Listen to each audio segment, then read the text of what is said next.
একটি ট্যাঙ্ক ঘড়ি উপঢৌকন দেবেন। ট্যাঁক ঘড়ি? হ্যাঁ গোপাল, ওটি হচ্ছে সময় দেখবার যন্ত্র। নবাব বলেছেন এরপর ইংল্যান্ড থেকে একটি বিদেশি সোনার বড় ঘড়ি জাহাজে করে এসেছে। হ্যাঁ, সোনার ঘড়ি? কি হলো মন্ত্রী, কি ভাবছো? না না, বলছি বড়লাটের ইচ্ছা ঠিক রাত 12টায় সোনার ঘড়ি ঢং ঢং করে বাজিবে। আর এ তো ঢং মহারাজ, এ তো বড়ই রঙ্গ, 12 বার ঢং ঢং করবে।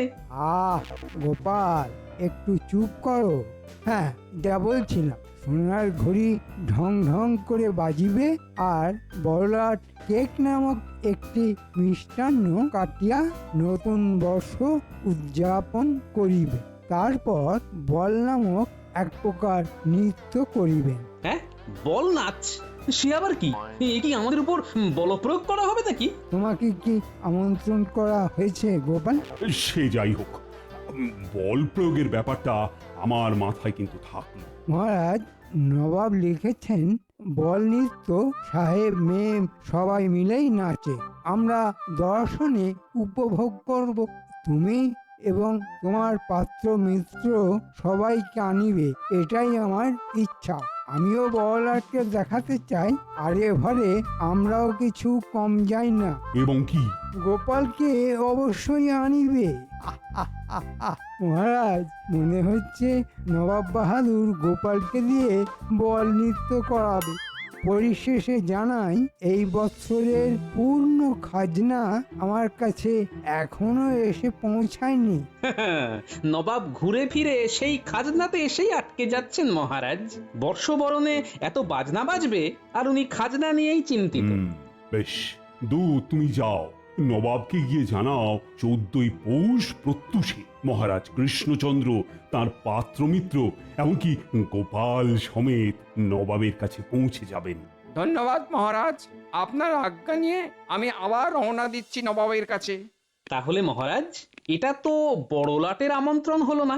না না না, এটা নবাবের এক প্রকার হুমকি হলো। আমরা কিন্তু নবাবকে জানিয়েছিলাম যে হেমন্তে অসময়ে বৃষ্টির জন্য প্রজাদের অনেক ফসল নষ্ট হয়ে গেছে। কিন্তু উনি বলেছিলেন বৃষ্টির সময় বৃষ্টি হবে, এ আর আশ্চর্য কি? অর্থাৎ নবান্নের পূর্বে ভারী বৃষ্টি চাষিদের কিরকম ক্ষতি করে সেটি নবাব জানেন না, উনি সময়ের দোহাই দিচ্ছেন। কি বলতে চাইছো গোপাল? এটাই বলতে চাইছি যে নবাবের এই সময় জ্ঞানের অভাব ইংরেজরা বিলক্ষণ ধরতে পেরেছে, আর তাই তারা নবাবকে ওই ট্যাঁক ঘড়ি দিচ্ছেন। তোমারও কি ওই রকম ট্যাঙ্ক ঘড়ির শখ জেগেছে নাকি গোপাল? আমার কি শখের শেষ আছে? সোনার ঘড়ি? হ্যাঁ, না, এটাকে কিভাবে কবজায় করা যায় ভাবি। ও, তার মানে তুমি এখন চললে? নবাবের আমন্ত্রণ বিশেষভাবে আমাকে। এটা জানি জানি, তুমি গিয়ে রঙ্গ করবে আর সবাই হাসবে বলি আর কেউ নেই যে নবাবকে হাসাতে পারে। আহা গিন্নি, তুমি বুঝতে পারছো না, এটা শুধু নবাবকে হাসানো নয়, এটা ইংরেজ সাহেবদের বল নৃত্য। তুমি কি যে ছাইপাশ চাকরি করো বুঝি না, শেষে নৃত্য করতে যাওয়া হচ্ছে। আহা, আমি নাচবো নাকি? তুমি নাচলে যে কি হবে সেটাই ভাবছি। ঘরে তো তুমি নাচো না, সবাইকে নাচাও। হ্যাঁ, মানে কি কি কি কি কি বলতে চাইছো কি তুমি? আজ 7 দিন ধরে বলে যাচ্ছি কই মাছের ঝাল খাবো গো, তা 7 দিনে তুমি বাজারে কই মাছ দেখতে পেলে না? খালি আজ আনবো কাল আনবো বলে না চাচ্ছ। হ্যাঁ, কি কাণ্ড হচ্ছে! এত বড় একটা সাহেবদের অনুষ্ঠানের বিষয়ে কথা, আর সেখানে তুমি কিনা কই মাছ নিয়ে এলে। কই আমার, কই মা। এই কই কই করছো কেন? কই শুনে তুমি কই কই কই কই করছো? কি? সোজা কথা বলে দিচ্ছি, কই মাছের ঝাল যদি না খাওয়াতে পারো তাহলে তোমার ওই নাচতে যাওয়া হবে না। হ্যাঁ, কি আশ্চর্য!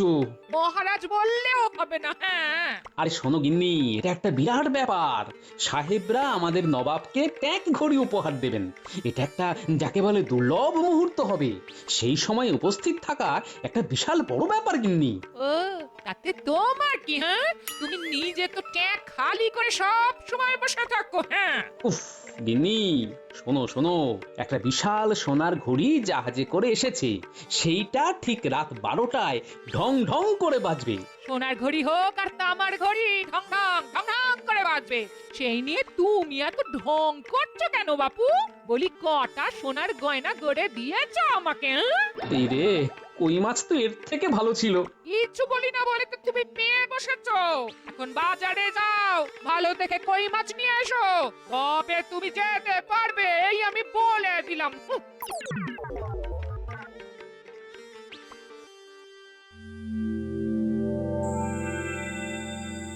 সোনার ঘড়ি, হ্যাঁ? তা সোনার ঘড়িতে কতটা সোনা থাকে? খাঁটি বিদেশি সোনা। একবার হাতাতে পারলে সারা জীবন পায়ের ওপর পা তুলে তুমি নিজের মনে বিড়বিড় করছো কেন আর হাসছো? বুঝলে গেনে, খুব ভালো সময় আসছে। কি চাও তুমি? কত সোনার গয়না চাও? সব পাবে, সব পাবে। সে তো না হয় বুঝলাম, কিন্তু তুমি এত সোনা পাবে কোথা থেকে?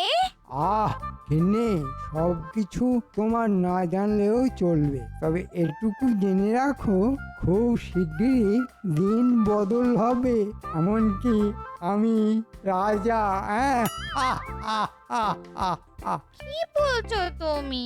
আমি তোমার কথার কোনো মানে বুঝতে পারছি না। দেখো, তুমি কিছু মতলব করছো না তো, আমাদের যেন কোনো বিপদ না হয়। কি বলছো তুমি? আমাদের কোন বিপদ? কিচ্ছু নেই। যা হবে সেটা আমাদের খুব ভালোই হবে। না, আমাকে এক্ষুনি একবার যেতে হচ্ছে। সে কি, অনেক রাত হয়ে গেছে তো। দিনে যদি সূর্যের মুখ তাড়াতাড়ি দেখতে চাও, তাহলে রাত থাকতেই বেরোতে হবে বই কি। আর এই কাজ আমার রাতের কাজ, সব কাজ দিনে হয় না।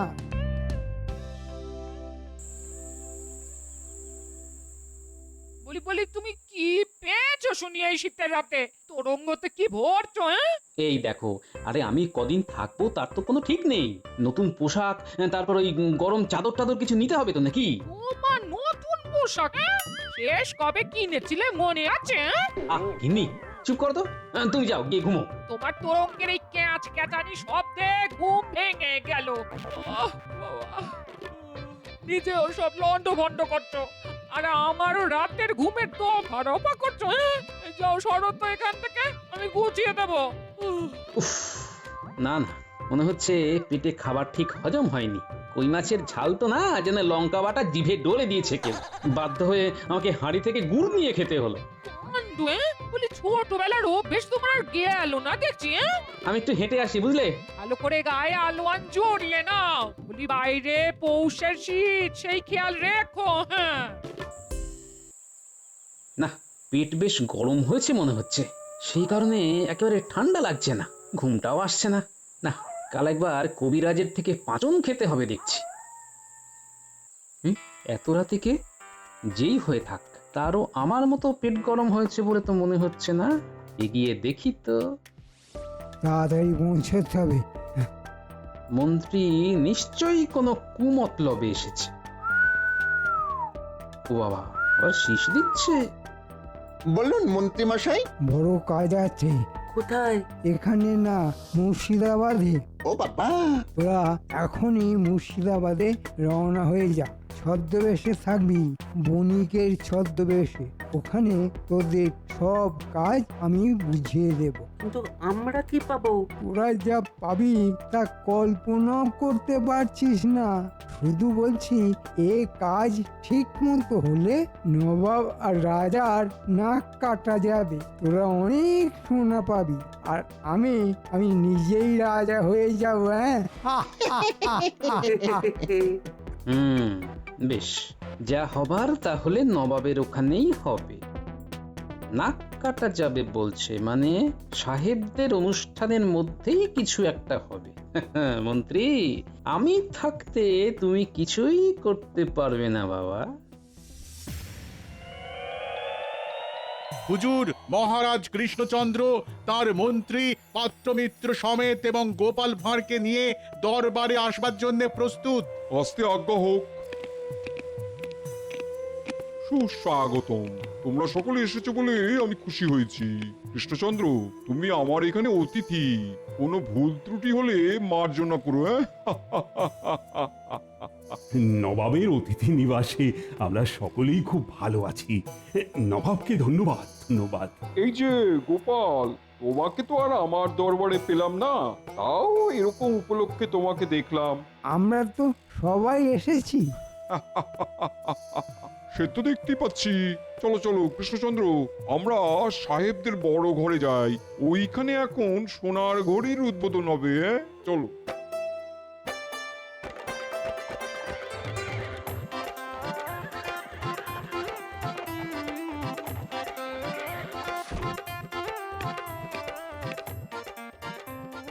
এই বিশাল গম্বুজ কি সাহেবরাই বানিয়েছে? আমার শ্রমিকেরাই কাজ করেছে, এরা নকশা দিয়েছে, যথাযথ পারিশ্রমিক এনারাই দিয়েছেন। হুম,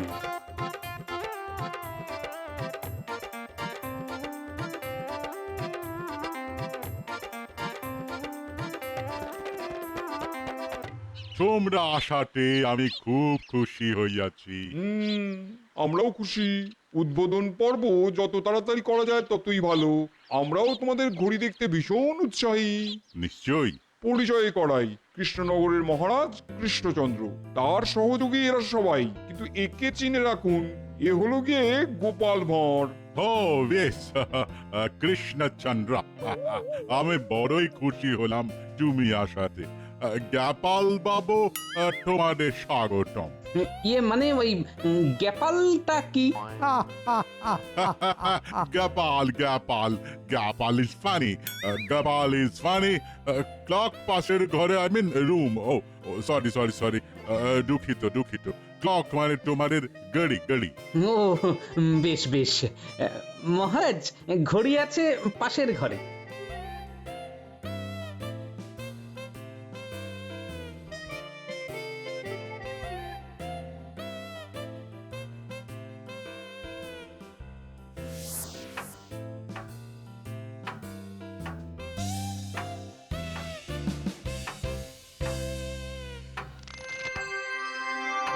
চমৎকার। অপূর্ব অপূর্ব। অসাধারণ। লাজবাব। আজ রাতেই এই ঘড়িতে 12টা বাজবার আগেই ঘড়ির 12টা বেজে যাবে। আজ সন্ধ্যা থেকে আমাদের উৎসব চলিবে। রাত 12টা বাজিলে এই গড়ি জানাবে, আর তখনই কেক কাটা হইবে। মহারাজ, নবাব বাহাদুর, এটা খুব সুন্দর জায়গা। আপনারা সবাই যান, আমি একটু বেড়ানোর অনুমতি চাইছি। বেশ বেশ বেশ, তুমি যাও, ঘুরে দেখো।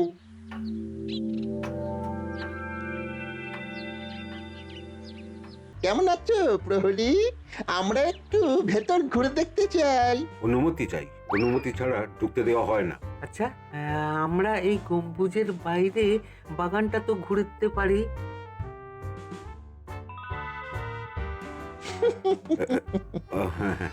যাও যাও যাও, জলদি জলদি ঘুরে নাও, বিকালের মধ্যে সব চলে আসবে। যাও যাও।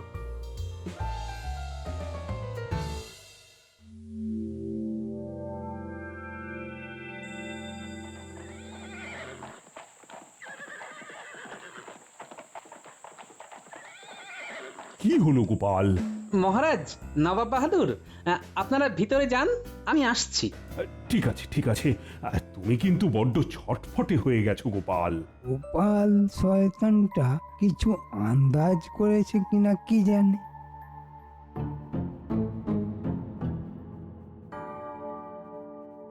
কি চাই? তুমি তো দুপুরে ছিলে, দুজন ভেতরে গিয়েছিল। না, এইরকম কিছু তো ঘটেনি। তুমি মোহর নিয়ে, মানে ঘুষ খেয়ে দুজনকে ভিতরে ঢুকিয়েছো। নবাব জানতে পারলে কিন্তু তোমার গর্দান যাবে। তুমি জানলে কি করে? আমি সব দেখেছি। খুব ভুল হয়ে গেছে। ওরা বাগানে গেছিল কিন্তু বেরোয়নি। মানে ওই চলে যাবার কথা ছিল, কিন্তু ওদের বেরোতে দেখা যায়নি। আমরাও ওদের খুঁজে পাইনি। সতর্ক থাকবে, বড় কোনো চুরি বা ডাকাতি হতে পারে কিন্তু। হ্যাঁ, এখন আমাদের বড় লাট নবাবকে ট্যাগ গড়ি উপহার দিবেন। খুব খুব সুন্দর হয়েছে নবাব। তাহলে এখন কটা বাজে? এখন 10টা বাজে, তোমরা খেয়ে নাও। না জানি কি সাহেবি খানা জুটবে। গোপাল আস্তে, কি যে বলো না। আরে এই মন্ত্রী মশাই যে, মন্ত্রী মশাই আর সময় নেই, ঘড়ির সবটাই সোনার, যা নিতে পারবো তাই লাভ। আমরা আগে পেন্ডুলাম খোলার চেষ্টা করছি, আপনি আসুন।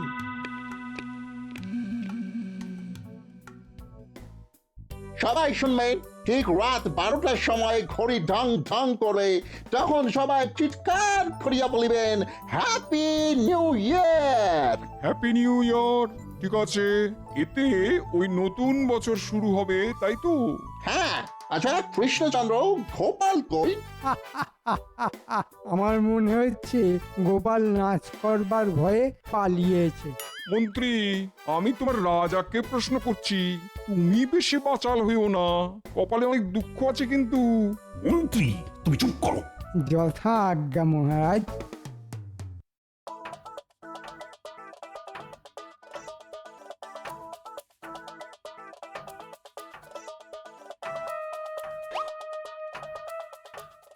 উফ, এত বড় ঘড়ি সে তো বুঝতে পারেনি। তুই যেই ডান্ডা ঝুলছে ওটা ধরে কাঁটায় পৌঁছা। এই রে, এই আমি তো দুলেই যাচ্ছি। কোন রকমে ওঠ, কাঁটা দুটো খোল আগে। আরে আমি একা কি করে পারবো? উফ, দাঁড়া দাঁড়া, মন্ত্রী যে কি কাজ দিল।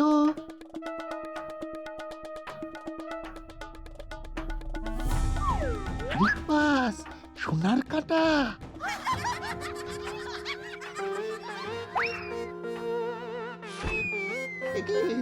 মই কোথায় সরে যাচ্ছে রে? তো গড়িয়ে যাচ্ছে রে, তলায় টাকা লাগানো যে। কি গোপাল?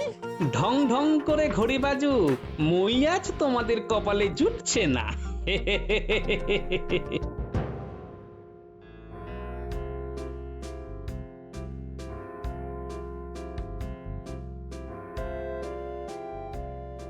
ও মাই গড, ক্লক এরকম বাজছে কেন? কি ব্যাপার লর্ড সাহেব, আমার ঘড়িতে তো 12টা বাজেনি, তাহলে ওখানে 12টা বাজছে কি করে? How is it possible? জেনে বুঝে খারাপ ঘড়ি আমাকে দিয়েছো, নবাবকে অপমান করেছো, এর ফল কিন্তু ভালো হবে না। No, no, no. Oh, no, নবাব বাহাদুর, তোমার ঘড়ি একদম ঠিক আছে। তাহলে কি তোমার জাহাজে করে নিয়ে আসা সোনার ঘড়ি বিগড়ে গেল? মহারাজ, নবাব বাহাদুর, আমি এর কারণ জানি। Oh my God! তুমি ঘড়িটা ঠিক করিয়াছো। তুমি কি জানো ওখানে এমনি যাওয়া যাবে না রাত 12টা পর্যন্ত, যতক্ষণ না ঘড়ি বাজিবে। তুমি চুপ করো লর্ড সাহেব। গোপাল, কি হয়েছে বলো? ওই বড় ঘড়িতে বটা ঘটা নামে দুটো ভূত ঢুকেছে সোনার ঘড়ি থেকে সোনা চুরি করবার জন্য। গোপাল, তুমি যখন জানো তাহলে বলনি কেন? একটু মজা হলো আর কি। আমি জানি যে ওরা পালাতে পারবে না, দুজনেই এখন পেন্ডুলাম ধরে ঝুলছে। হ্যাঁ, বলো কি গোপাল? মহারাজ, নবাব বাহাদুর, লাট সাহেব, আমি একটা ছোট্ট কাজ করেছি। ওরা একটা মই নিয়ে ওই ঘড়ির পেন্ডুলামে পৌঁছেছিল, আমি সেই মই সরিয়ে নিয়েছি। খুব ভালো করেছো গোপাল, খুব ভালো করেছো। Good good good, very good, very good, খুব ভালো, খুব ভালো। কিন্তু বটা ঘটা এখানে এলো কি করে? ওই যে মন্ত্রী পালাচ্ছে, ওকে ধরুন। ওই মন্ত্রী বটা ঘটাকে দিয়ে সোনার ঘড়ির সোনা চুরি করবার মতলব মেটেছিল। প্রহরী, ওকে আটকাও শিগগির। চলুন যাওয়া যাক ওই ঘরে। আমাদের প্রোটোকল ছিল যে রাত 12টা বাজলে সবাই ওই ঘড়ির সামনে দাঁড়িয়ে হ্যাপি নিউ ইয়ার বলিবে। আর কোনো কলের দরকার নেই, এখন চলুন তাড়াতাড়ি, না হলে এই ঘড়ির কলকবজা সব বটা ঘটা খুলে দেবে।